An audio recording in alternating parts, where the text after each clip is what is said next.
Assalamualaikum, selamat sejahtera. Hari ni kita nak bagi tahu kita nak buat live untuk keladi pukul 10 malam. Kita ada macam-macam jenis keladi kat bang. Kalau cari keladi, ini dia. Kita ada banyak sangat keladi kat bang. Boleh dapatkan dengan kita. Lagi saya nak tunjukkan apa lagi ada untuk malam ni kat bang.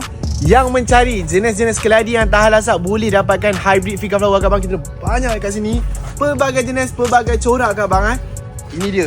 Kadang-kadang dalam satu pot ada 2-3 ID. Macam ni lah. Ni ada 2 ID. Satu ini ni.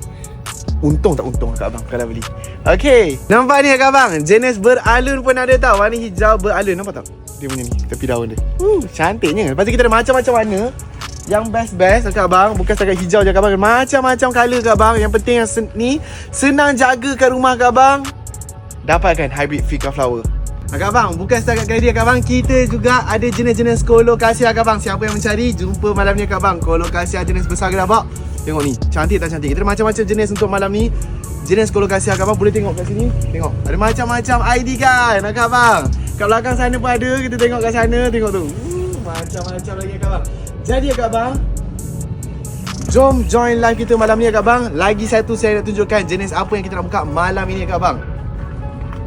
Dan yang ini pun kita ada jenis Aglonema. Nampak tak cantik tak? Kita tengok sikit. Kita ada red kungku, pink kungku, sombat siam dan macam-macam lagi lah kat abang ini dapatkan juga jenis Aglonema. Lawa.